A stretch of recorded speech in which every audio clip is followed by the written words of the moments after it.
Hi, everybody. How are you? This is 1000. I know it's very, very late. Um, we're moving at 1000 miles an hour for 1000 days, 1020 days, and 8000 miles an hour in this case. And we were quite busy today with leads. Yes, we're still at 1020 days. We're still getting leads because we have been made the chief investigators of our son's case. And it seems like we've been made the chief investigators of our agencies, of our government agencies, including the DOD and the DOJ and the DOS, the attorneys, the USA. The governor, it seems like we have been made the chief investigators and the oversight people, the oversight agency, investigator, what do you want to call us, um, of our agencies also, of our institutions. And, it's, you wonder where our taxpayer money is going, that we have been made the oversight, the investigator, and the chief investigator of our son's case, and all that is involved to uncover. And what have we uncovered? And I'm going to uh, tell everyone tonight, do a little overview and where this is leading. 1000 miles an hour for 1000 days, that we have even had to put together a group called Moms, Mothers of Missing, Murdered, and Maligned Soldiers. And if you are a mother, even a family member of a missing, murdered, maligned soldier, please join our group. You'll see that on Facebook under Moms of Murdered Soldiers. Yeah, can you believe it? This is what we have to do. We have to create even more groups, because our agencies are not doing their job, or they're doing even worse. They're corrupt. The corruption is everywhere. They get bold and they just keep going and going, and it is a spiral downward into the void, into the abyss. And then we, wonder, how can something like this happen? How can and what am I talking about? I'm talking about taking a whistleblower, and that that is the distinguished honor graduate for basic training in AIT, wants to aspire, wants to do well, wants to learn. 18 years old, distinguished honor graduate for basic training in AIT, and has clipped out of 6 hours of college math. Um, he did that when he was 15. Clipped out of 6 hours of German, college German, and was so eager to learn something in the military, learn something there at Fort Bliss, and pay back with hard work in service to his country what he was learning, right? And offer his life to defend the Constitution, but not have his life taken because he was blowing a whistle on criminal activity in his unit, um, to the Child Protective Services, trying to protect children from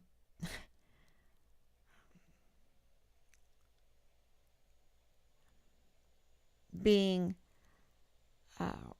sexually assaulted, trying to protect the American taxpayer from having fraud, waste, and abuse at an unbelievable level, been taken advantage of through our good faith in our military, and the military's paying us back by committing fraud against us, abuse against us, waste against us, crimes against humanity against us. And Richard's reporting this. He's reporting to the CID. He's reporting to the Child Protective Services.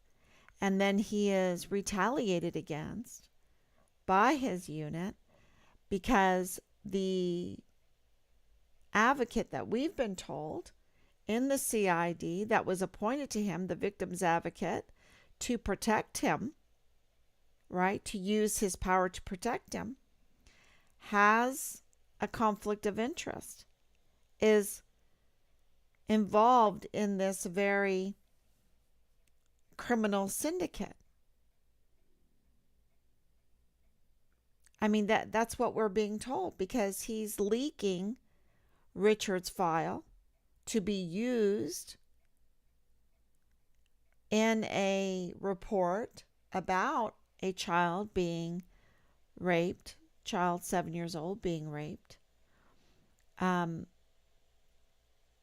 the CID, to the FBI, in a very messy divorce case that involves members in his unit, members right there on Fort Bliss, that expose Richard for what he was reporting and putting a target on his back. And this is involving very high-ranking Major General Clem Coward, Lieutenant Colonel Michael Roddick, absolutely, because they smoked him so bad. And we haven't been able to be informed. They've kept this information. They've kept the information from us that the CID had gotten reports from Richard, making Richard a whistleblower, that Richard also was a whistleblower with the Child Protective Services, that his victim's advocate, CID Special Agent Tavita Nusa, had a conflict of interest because he was in an intimate relationship with Leilani Hart, whose son, First Lieutenant Dallas Hart, was right there in 143. That's what we maintain. That's what the witnesses have told us. That really had nothing to gain out of it. I mean, they didn't even know at the time that we would have a $150,000 reward for anyone giving us credible information leading to finding Richard. And we were receiving this information. And it has been crickets or shaking or crying from the DOD, the Army, the, flipping off a sitting senator. The Secretary of the Army did that in this case. The absolute muzzling of the media when it comes to this case. The giving of a mirror to Veronica Escobar so she can just be enamored with herself in the Vanity Fair. And I mean that. Someone's pulling her string and someone said, "Oh, we'll keep her quiet. We'll give her a mirror and make her concentrate on herself and her future political aspirations so she won't even pay attention to Richard Halliday." Look the other way. Look the other way, but at herself. Which really essentially makes her betray her entire district, makes her abandon the people when they need her the most. And, she gets a lot of protection. She gets the media. She gets the canine dogs. She gets any kind of security that she might need. And so it's a double standard because it's not really even a double standard because Richard doesn't work for her, she works for Richard.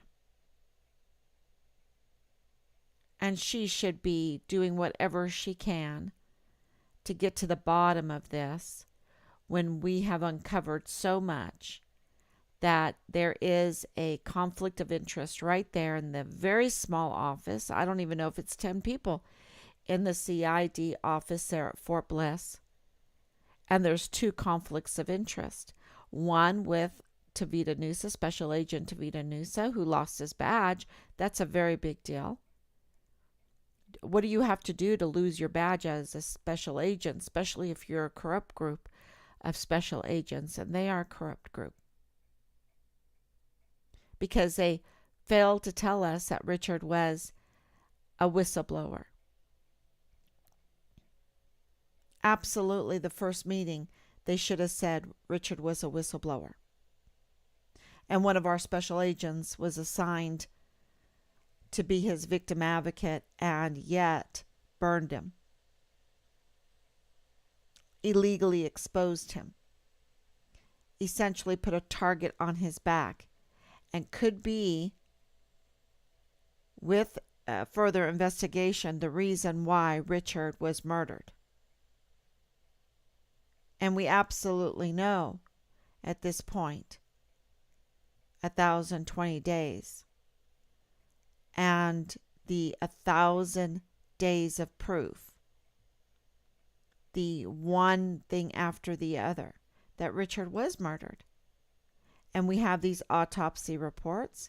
We have a death certificate report. And you would think that the media would be screaming to want to validate and verify these 3 autopsy reports and 1 death certificate. That they would be screaming to validate this, to verify this. But no, they've been muzzled. They're just the attack dogs. Who's their master? Give me the 3 powerful people in El Paso who is mastering and muzzling the attack dogs that we thought were the press, we thought were the media. Because they should be all over this.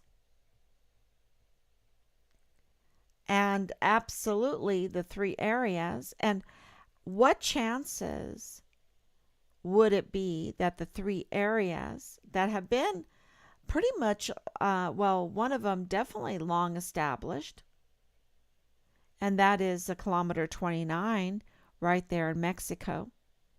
We know that it happened sometime in September, early October, where the FBI was in Mexico looking for the remains of Richard. We know that because even the State Department contact admitted that the FBI was in Juarez looking for the remains of Richard in these 5 areas. And we know that on the 26th of October, that Nidal Baim, who I call the Dollar General Man, or the father-in-law of Lieutenant Colonel Bradford Bugado in the G3 of the 32nd ADCOM, walks in next door to where he is employed and to a Dollar General store and talks to the cashier there and says, and she's on the top of the list. You know that. These it's not just her. And he tells her, because he's looking at the door. Why is he looking at the door? Because that's where the flyer of Richard was. Very similar to what you're looking at right now. But that's where the flyer of Richard was. It was right there on the door. and he was looking at it intensely before entering. We have the CCTV footage of it. And he tells her, you can take down the flyer from the door. Who says something like that? You know, that missing soldier, take down the flyer. Why? Well, because I'm with the FBI and the FBI has found him. Well, is he okay? What happened? And it's a pretty long conversation, and we have the CCTV footage. But he tells her that no, he's not okay. He's dead, and it's a secret. Shh. He goes, shh. We have the video of it. Shh. That happened October 26, 2020. We were called. We got there less than an hour after he had left. We had to interrupt her work day. I mean, she was so good. She kept working while we were talking to her, and she paused as a cashier. And total hero. Total hero. I mean, if there's not a GoFundMe for her, there should be for them, because total hero. Matter of fact, I probably should launch one for her. And because the courage of this cashier, absolutely amazing.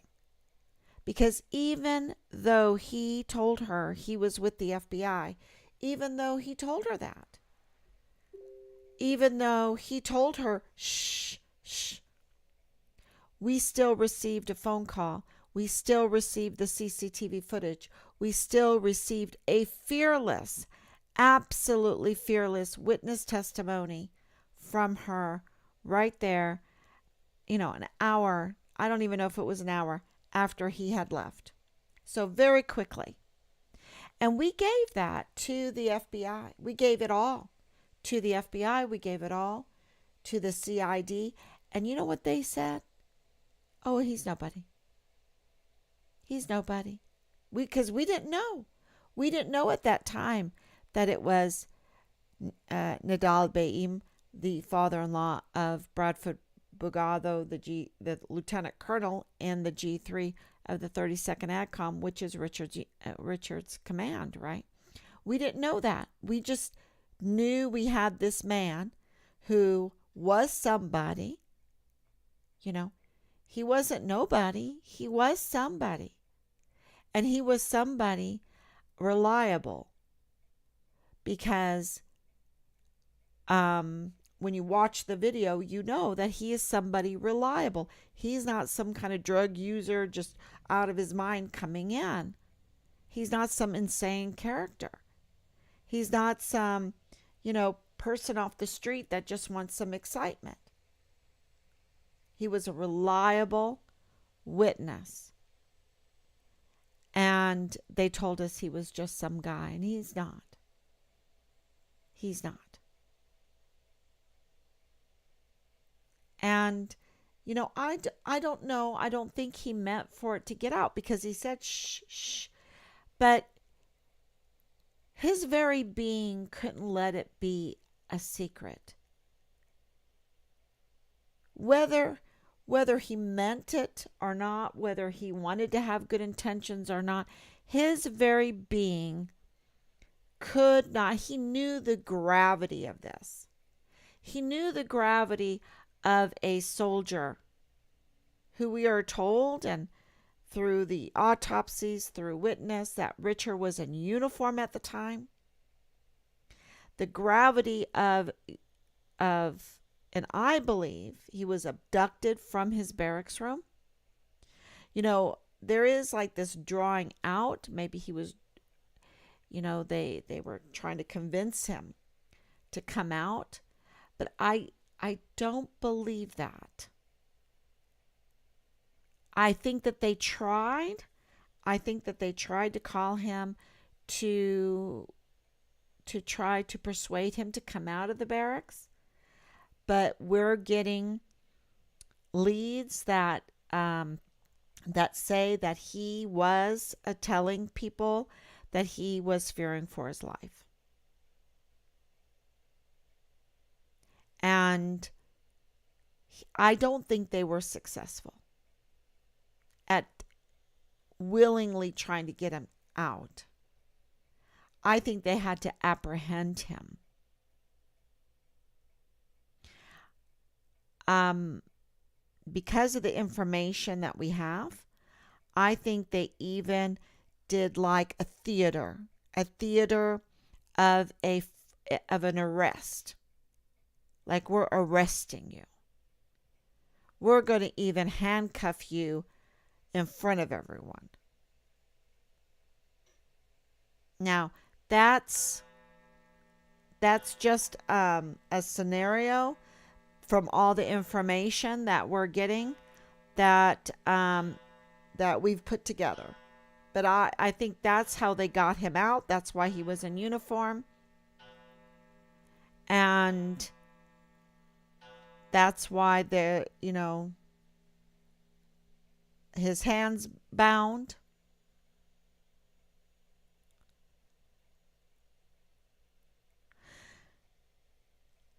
And I believe there's altercations before that. I believe the unit, because we're getting information that there's altercations before that. Richard, he reported to the CPS over and above and beyond his chain of command. And that's why the IG were all over the barracks, because of Halliday. And he suffered for months retaliation. They tried everything. They tried a permanent GOMAR. They tried the chaptering, and he was still under the chaptering. He was in his 4th month of chaptering, which everyone knows is hell. But if they give you a field grade Article 15 and take 3 ranks, make you absolutely the lowest on the totem pole through all of this, and 45 days of extra duty, and for what? For what? That was always our question. Why are you doing this permanent GOMAR, field grade Article 15, extending the chaptering for what? And, they take underage drinking seriously. 0.04 BAC? 0.04 BAC? You're going to destroy someone for a 0.04 BAC? One, you're talking about a 20-year-old, one counseling slip. Why did they even give that? I believe that was part of the retaliation, because that happened after the CPS complaint. And I remember him telling me, "Mom, I can't leave my room. I'll get in trouble." "Oh no, I can't leave my room. I'm not going anywhere. I'll get in trouble." That means a lot to me now, because I was trying to, as moms do, tell him about El Paso. I was born at White Sands. I went to school in El Paso. I know El Paso. I love El Paso. I know that there's things to do there. And I was trying to get him to get out, to go to, at least to go to church at St. Clement's. I had sent him that information to get out.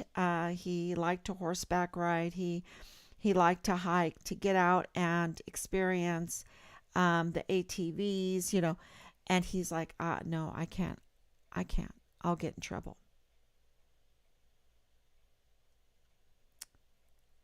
And he did.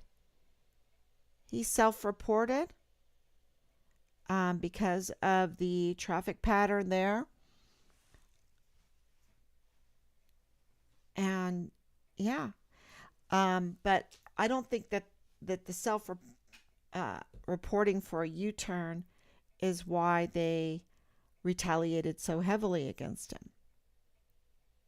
He's a yellow Interpol. I think people need to understand that there is really positive things about him being a yellow Interpol, and then there's a lot of negative things about him being. This is what I'm learning from these leads. Negative things about him being a yellow Interpol. And the positive things is that if they had one thing against him, even desertion, he would not be a yellow Interpol because yellow Interpol is missing. Desertion is a federal crime. You would be a red Interpol. The bad thing about the yellow Interpol, well, so the good thing is that they didn't have him on any crime. So all of the smear campaigns against him and all of the retaliation that people says, "Oh, come on, they wouldn't do that." Well, I think now after so much time and so many other service members having the similar experience of being retaliated against, and smug Lieutenant General Sean Bernabe, who I believe needs to be arrested. But, he's like, oh, yeah, he had to wear full battle gear for the 45 days of extra duty. That's a little severe. That's a little over top. And we're not supposed to use the Field Grade Article 15 or any Article 15 or GOMAR as a weapon of retaliation. It's supposed to be to restore a soldier to duty, right? So you rehabilitate using these tools, the Article 15, the GOMAR, to rehabilitate a soldier to duty. And he's like, oh, this was a little over the top, and I'm like, the whole thing is over the top. We're trying to figure out what Richard did to deserve the total destruction of his, career. Let's just say a career, but his life, a whole destruction of his life that escalated so severely that it ended up in a brutal Jack the Ripper murder where they wanted to torture him.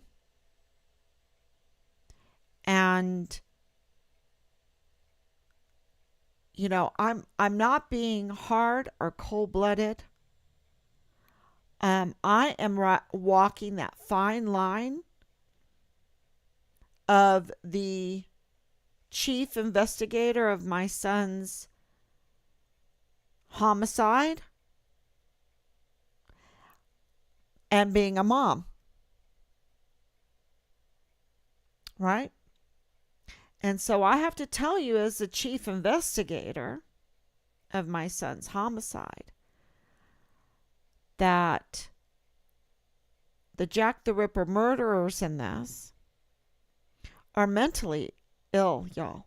They are absolutely mentally ill, or they're possessed, because they didn't want to just kill Richard. They wanted to make him suffer. They're sick. They wanted to make him suffer. And even our family knows that Richard now, things that he said during that time, and you have to understand that time, that COVID time was crazy because of losing jobs and having to shuffle, your whole life around when you lose a job. That you reflect back and you go, oh my gosh, yeah, Mom, he feared for his life, and he bought a pistol 5 days before he disappeared. He feared for his life. We're not, even though we are a Second Amendment family. Okay, even though I went and got my concealed carry, even though um, that is important for us right now, especially since our lives are put in danger. We have never really been um, a gun toting family. We just have never been that. Not until lately. Not until lately, because that's just we never felt in danger. We never felt in danger from each other. Because one of the experiences that I've had in my life was being able to do after school tutoring in Washington, D.C.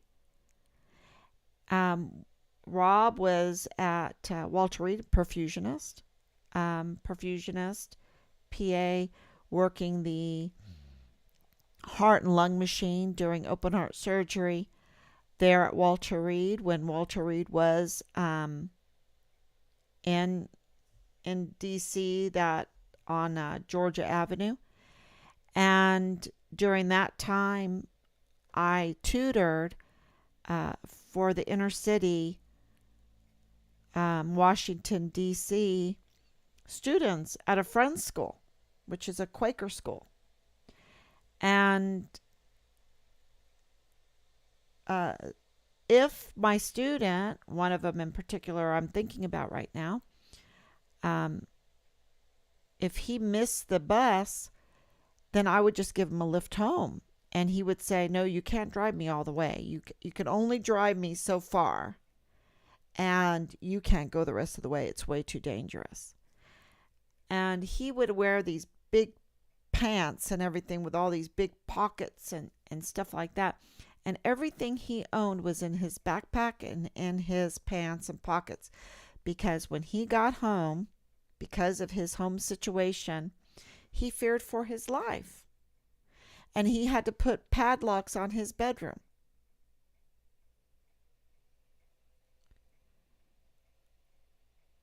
And I'm sure as he got older, he was a concealed carry.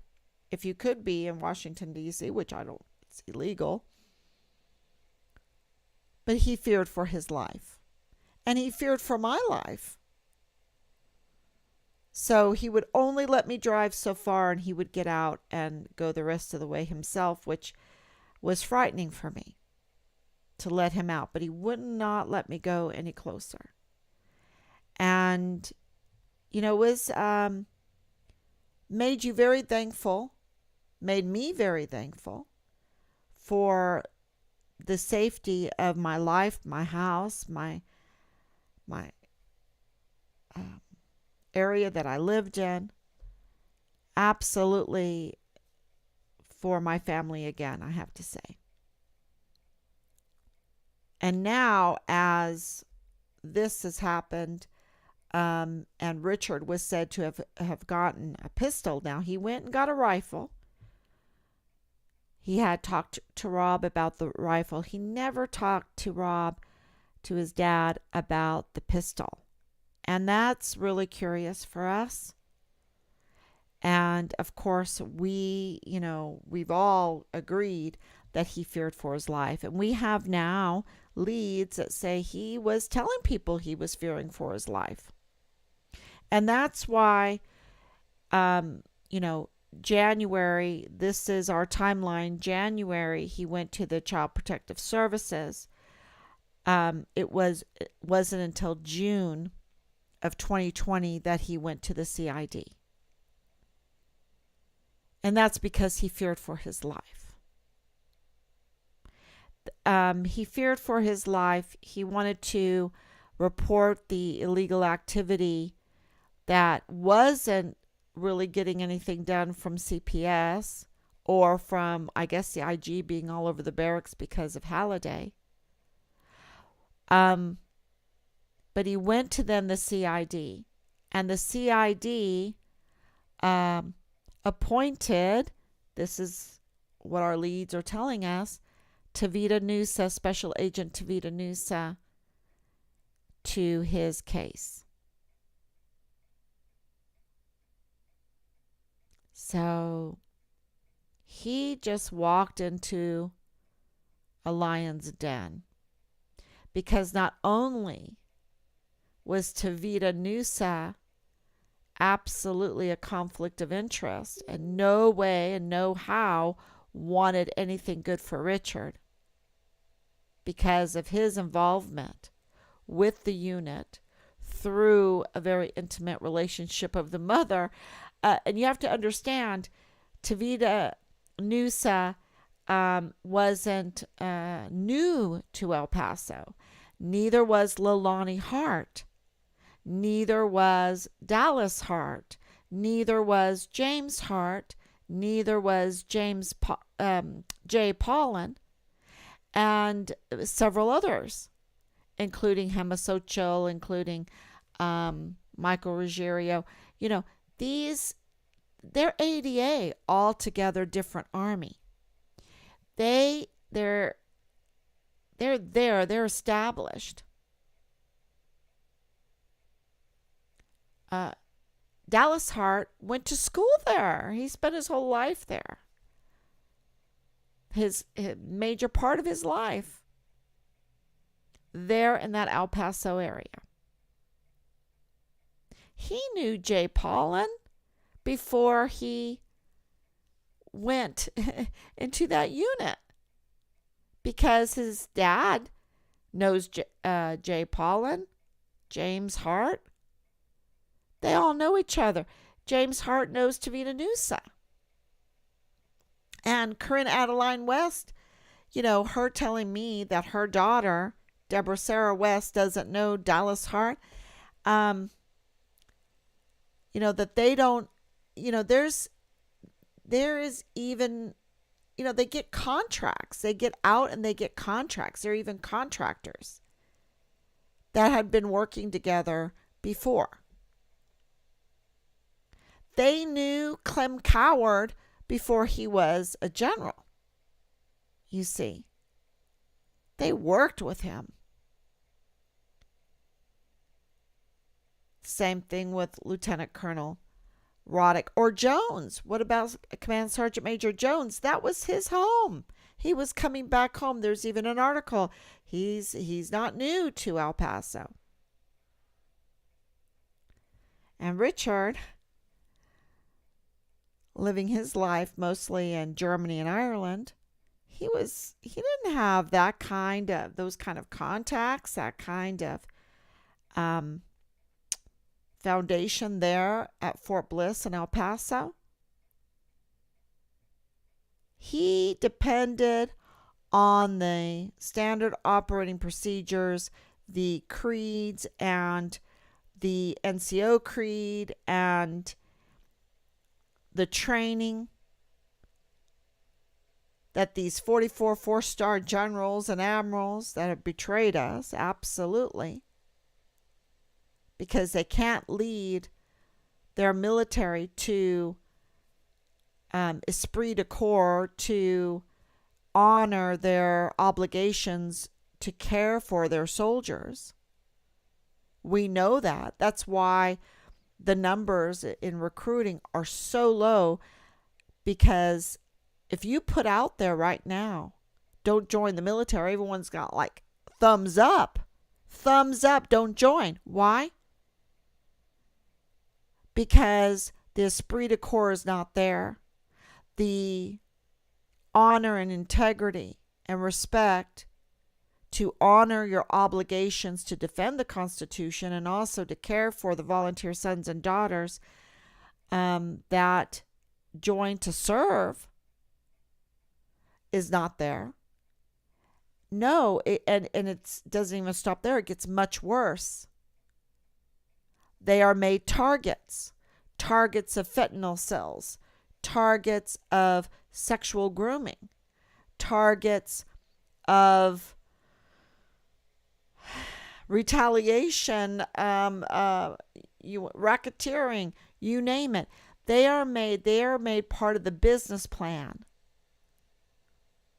That's why, from the highest levels, they approve that these young 18-year-olds can get a $25,000 enlistment bonus or a $50,000 enlistment bonus. And it's all meant to be racketeered in there and,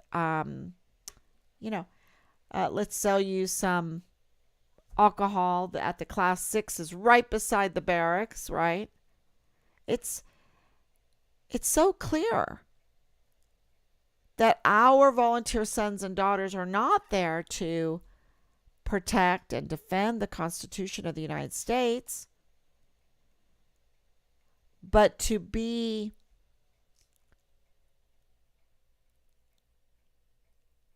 the customer base for a scheme, a good business plan scheme. Wow. Backed by the monies of the American taxpayer. Very clear to me.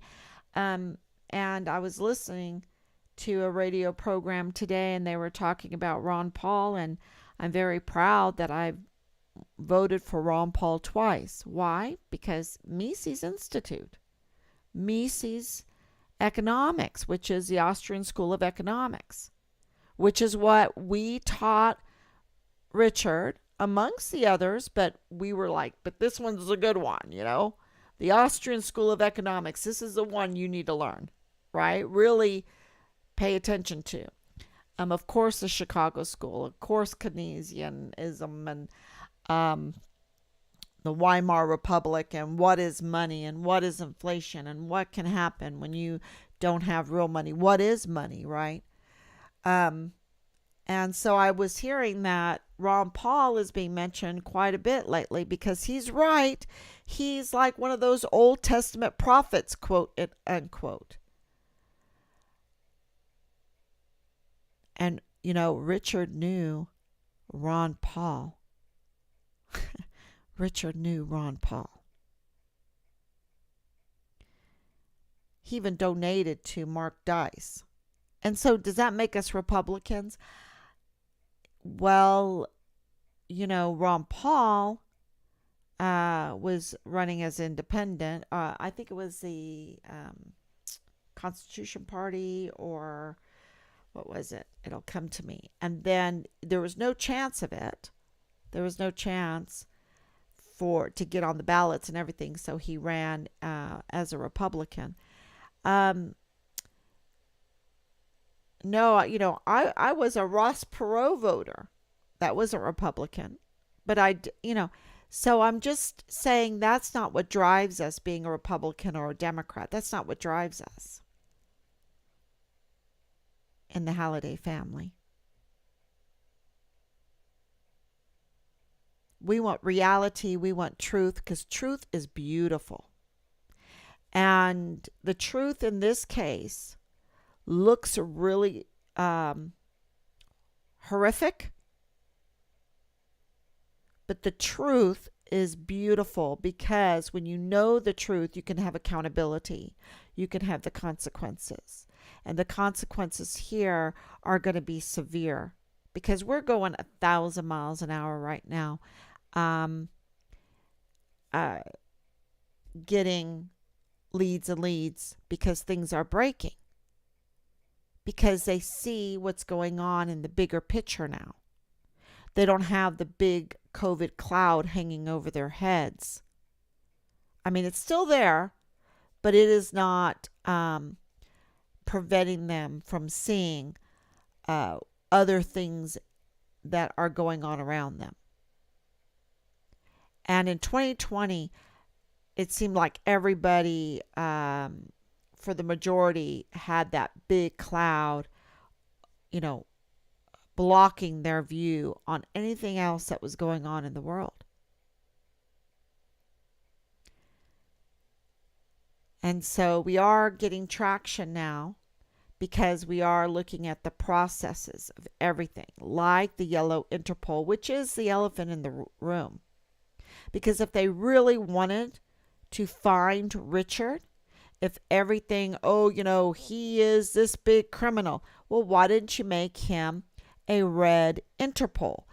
If you said to us, and this is the big thing that I believe, why I said I believe that Lieutenant General Sean Bernabe should be arrested, is that, and we're going to find out very soon. Very soon. I'm hoping tomorrow, and I'll let you know. Um, but he was telling us, and we have proof because of being on here at that point, 25th of November, 2020. The meeting before that, so this is November 2020. We had a petition out that we wanted Richard's designation changed to missing. Okay. And they really dragged their feet on that. And they said, no, he's a deserter because as a deserter, he has a warrant out for his arrest. There is a federal warrant out for his arrest. And that, they will be looking for him. And these are words from Lieutenant General Sean Bernabe's mouth to us. That Richard had a federal warrant out for his arrest as a deserter. If that is true, he would be, because the Interpol was September 2020. We're talking about November 2020.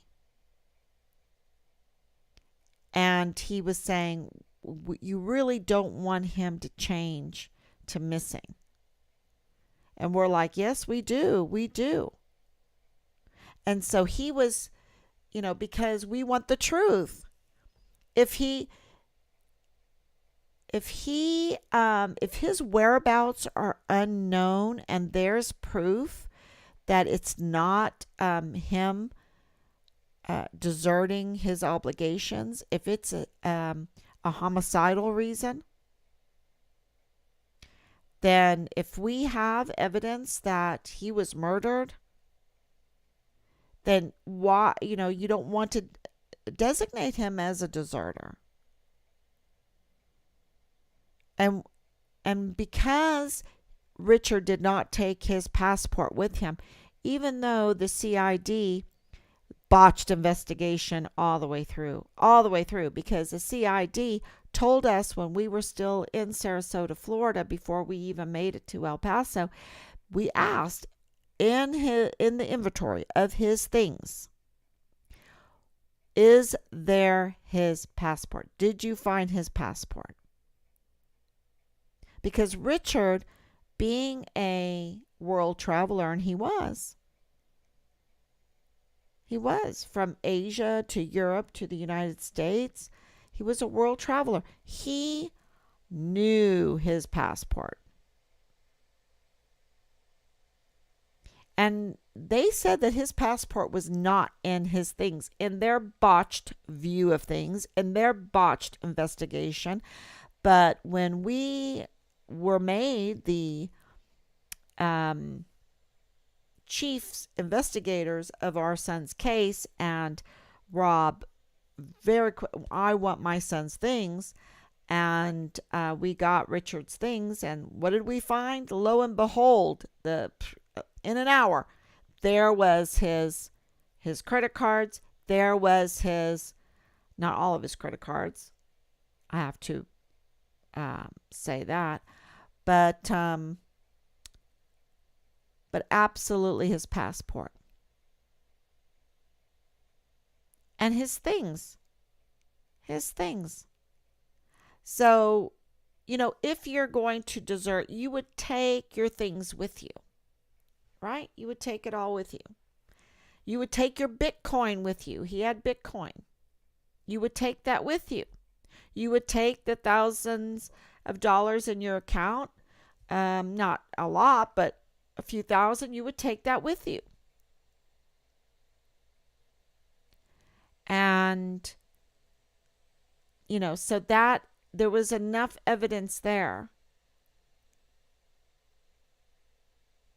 And the fearing for his life and the retaliation and being days.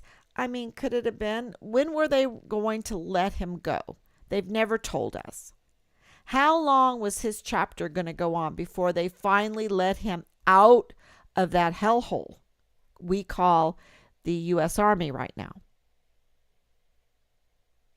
And it is. If you're living in the barracks and you're getting raped and you're getting groomed into sex cults and you're getting trained to suicide and you're being racketeered and your leadership doesn't have your six, and they say things like, well, is Richard's life more valuable than mine? I don't think so. If they say things like that, if they don't tell the family that one of their soldiers is missing, when they don't even notify the family, that he's missing, and then, oh, by the way, he's a whistleblower. Oh, by the way, he was fearing for his life.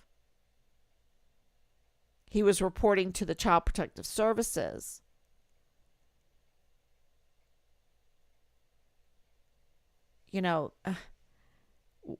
That's a hellhole. They're not working. I mean, with leadership like that, who needs enemies? And then we have 44 four-star generals and admirals covering that up, or they're the ones responsible for producing it, for training it, for letting it happen. Because let me tell you, we saw this in COVID. If they wanted to lock hills together, they could do it, because they did it in COVID. They could do it with our military now to garner esprit de corps, to train for esprit de corps, to get the NCOs to honor their NCO creed, that they will fulfill their obligations to defend the Constitution, to have their soldiers six, to be a mentor, to not use the tools that we have entrusted to them as weapons against our own volunteer sons and daughters of this republic. And it is a republic. I don't know if we're going to keep it.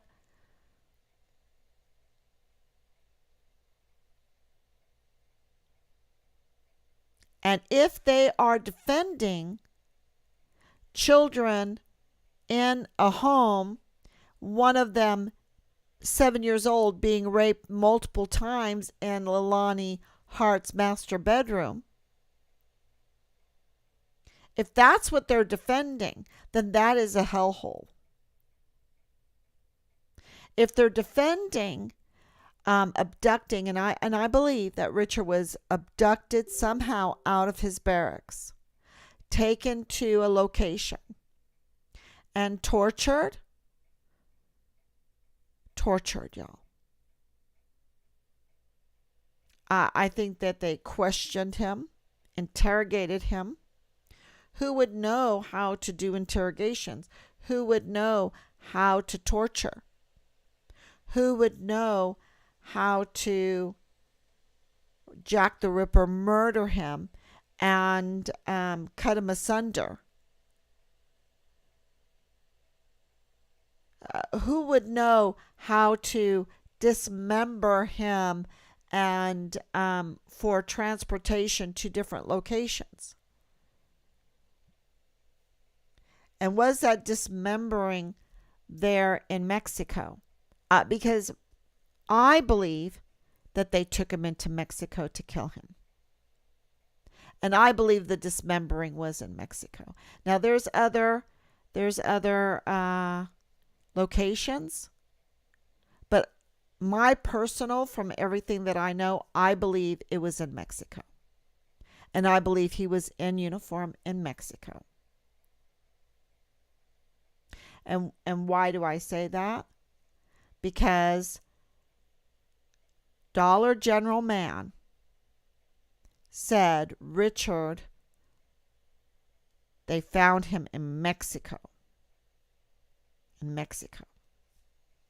Juarez. And we have other reports. So if you have the ability to cross over, let's say you're a Mormon and you want to go to the Jesus, the the temple there, the Latter Day Saints temple there, um, and you have a special. This is COVID, right? And you have a special pass, and maybe you have a special pass because you're essential, but not many people, and and you have friends that are in the border protectors, and maybe you have horses, and you can abduct and you can interrogate and you can really you have a familiar place there that is out of the jurisdiction of the military because you have a job to protect. I think you would go to Mexico. That's my thinking. Because if you have a lot to lose, you're going to go to extremes to protect it. And when they got over there, I think that's when they did their very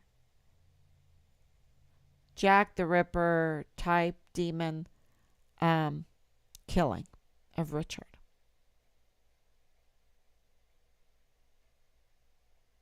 I even believe that they have, from what I see on the maps, they have these like desert churches. And I don't want to say a church, some kind of religious place they go to. And I've had an experience with that too in Ireland. And we were like, oh my gosh, where did we wind up? We need to get in the car and leave. And we did. But these places do exist.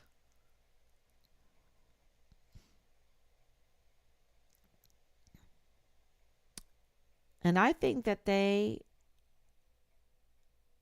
tortured Richard.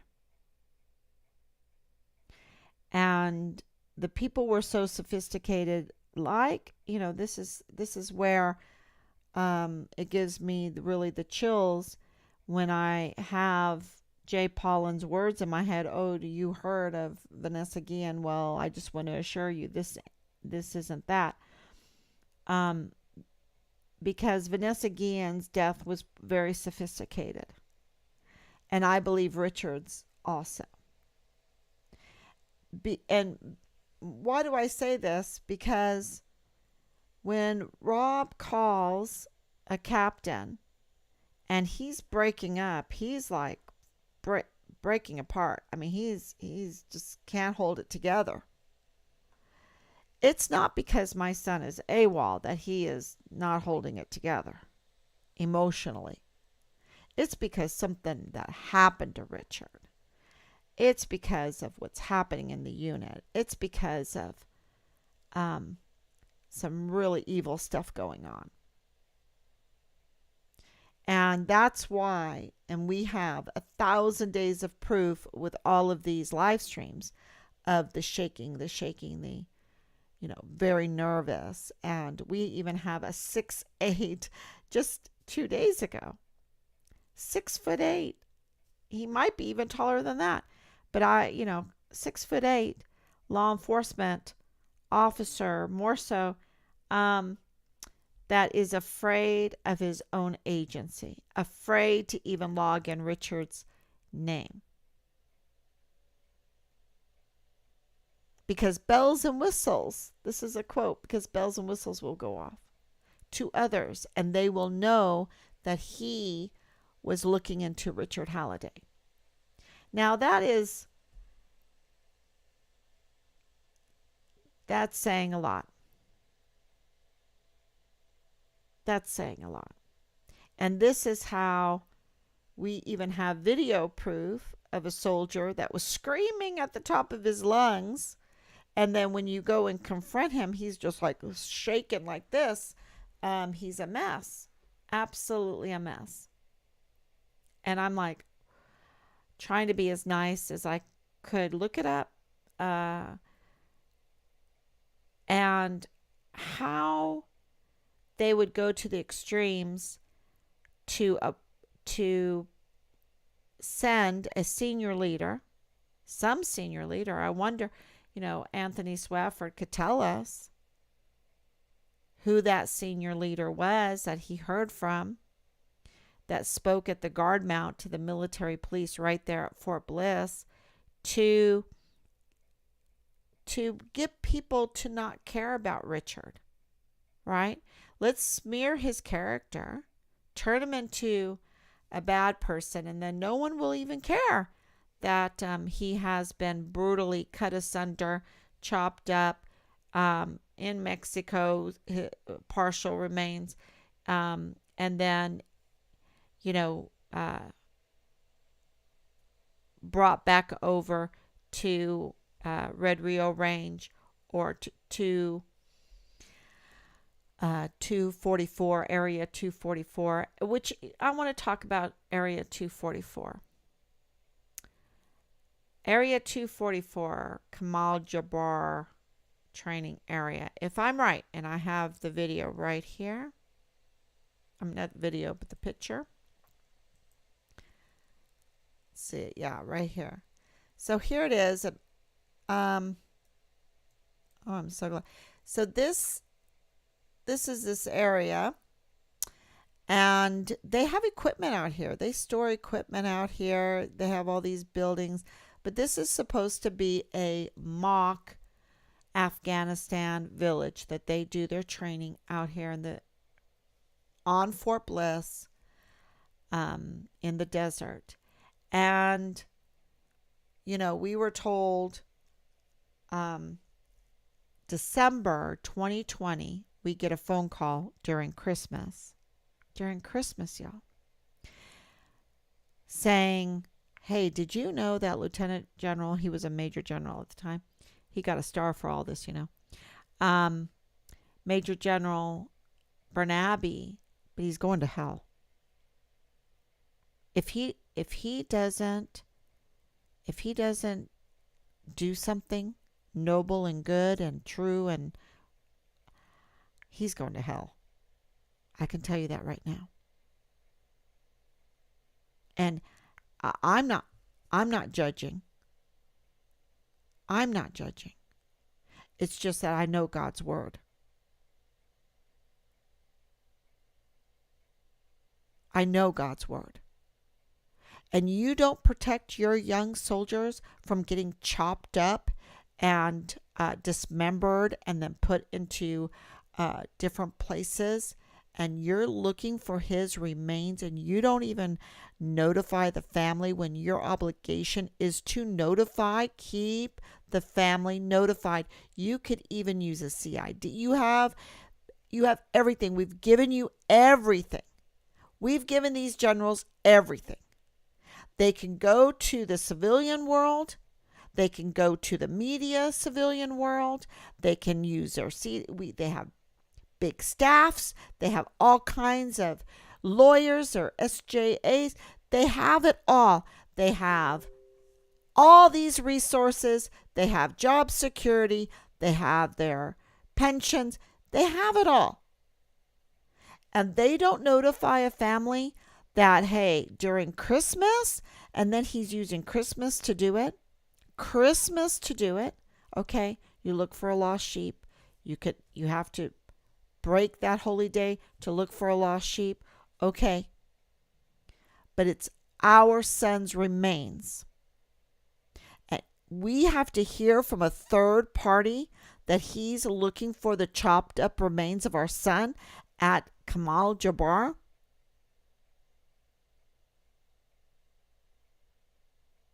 Area 244.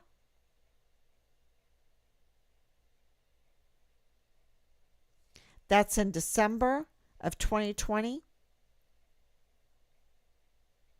And now all of a sudden, we get a lead that says it's area 244. No Kamal Jabbar, 244. We finally figure out, oh, wow, that's that mock Afghanistan town. And we can't get a response back from anyone. We can't get a response back from the people that know, right? And we can't even get the media to be interested in this case of a chopped up soldier and a lieutenant general that can't even notify the family that he is looking for the remains of our chopped up son. These sick people that cover up for the choppers. They cover up for the Jack the Rippers, for the rapers, for whoever is the big fentanyl providers who are killing our soldiers one by one with overdoses. Because you only need, who knows, you can be taking a medication and the medication is laced with this fentanyl. Don't forget about Asia Graham. Died of a fentanyl-laced medication. No one cared about her reports of rape.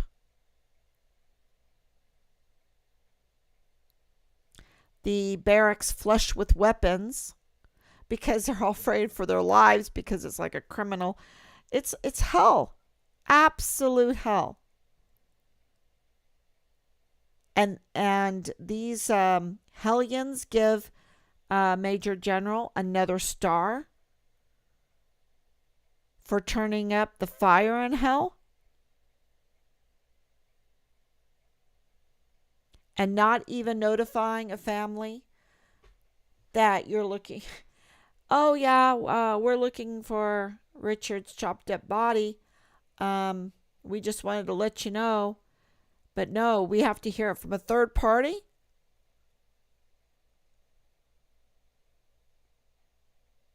And, we want to keep him a deserter because there's a warrant out for his arrest. Well, where's the warrant? Where's the warrant? Show us the warrant for his arrest as a deserter because he's a yellow Interpol. That doesn't make sense to us. Something is not right there. What is his true designation? Is his true designation died while missing? Because then you don't have to produce a body. You don't have to tell the world that you're protecting Jack the Rippers, that you're protecting rapists, that you're protecting pedophiles, that you're protecting child rapists, that you're protecting child pornographers that are broadcasting to our sons and daughters over these servers. They make these servers, and then they list it under last year's tax, and they broadcast and drop this filth. And really, I don't even like to call it filth. I want to call it a psychological warfare. Because it was psychological warfare in the Dritte Reich in Germany. They're still not recovered from the pornography psychological warfare that was used against them. It's psychological warfare. It's just like you're going to hear, oh, that soldier was chopped up, and you're not even going to be shocked with that. There's so many people that are so normalized to that. Not even shocked until it happens. Until it happens to someone close to you or to you. And then it's shocking. And then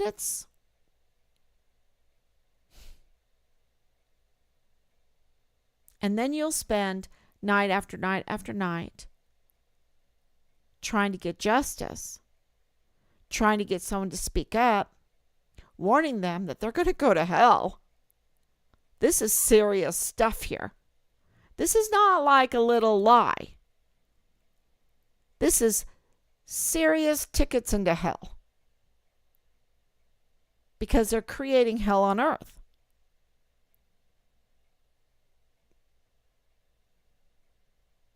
And he gets a star. Yeah, something's not right there. And so we have an autopsy um, for this area find. So they say, "Oh, we didn't find anything." Okay, so what's going on with this autopsy? What's going on with Richard's designation? Was his designation changed from AWOL to died while missing to homicide? Is that the case?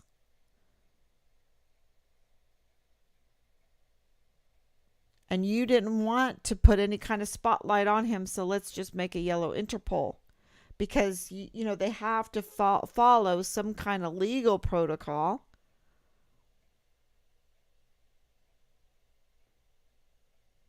We've been so hoodwinked, lied to, fooled, and now they want to I don't know. It seems like they are sending a lot of people overseas for an upcoming war, but I don't know. I have this weird feeling they want to send everybody overseas so we will not be defended, that we will be left defenseless.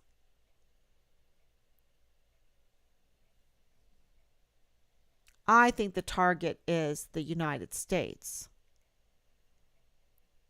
Because if they're doing this to our army, and we have 44 four-star generals, and absolutely they are in the pocket of foreign and domestic enemies of this country, because no right-minded, American-loving general and admiral would be conditioning our military the way it's being conditioned right now.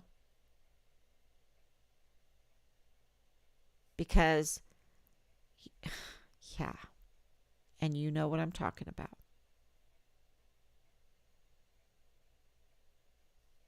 So, and letting the crime like this one become normalized, letting rape be normalized, letting suicide be normalized, letting the put this down a little.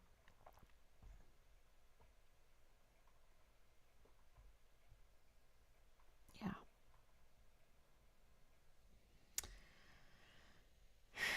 I'm going to take questions because, I get on a roll and the next thing you know, here it is an hour later. Because I can't keep up with how fast this is going and how fast these leads are coming in and how fast we need to make inquiries through the FOIA, through the system, writing letters through the system. Because where is Governor Abbott? Where is Jaime Esparza? Where is Vanity Fair Veronica? Where is Bill Hicks, the great advocate? If he's an advocate like Tavita Nusa, a victim's advocate like Tavita Nusa, maybe I shouldn't even call for his help because, he'll illegal expose us and put a target on our back. And, and that'll just give everyone a chance to retaliate that's implicated in this horrific murder. And, give them ideas to continue. Am I allowed to say that? Am I allowed to say that, a victim advocate that's up to no good is Bill Hicks up to no good? Well, he's not doing his duty. He's not doing his duty. Why is he getting the cushy pay? Why is he getting the cushy security? Why is he getting the cushy building? Why is he getting the cushy staff? Why is he getting those extras? And he's not doing his duty. And Governor Abbott's letting it happen. And so is Veronica Escobar. And so are so many others. So many others just listed off. And why? And why isn't the media holding them accountable? I mean, the media has to be protected by the army. If the army is being destroyed, who's going to protect the media? Their rights to be biased, their rights, um, yeah, who's going to protect them? The next thing you know, they're going to be right there in the depths of this swirly mess into the abyss, and they're going to be crying and wailing, gnashing their teeth. And they're going to be like, how did this happen? And it's because, where's the media being muzzled? They've been turned into political attack dogs, muzzled, muzzled.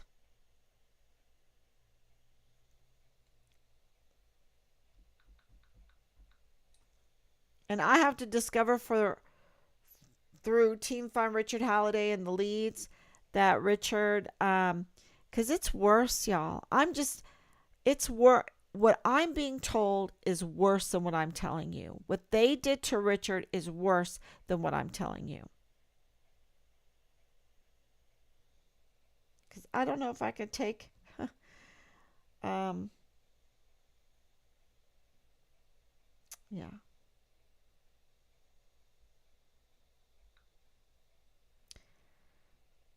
Okay.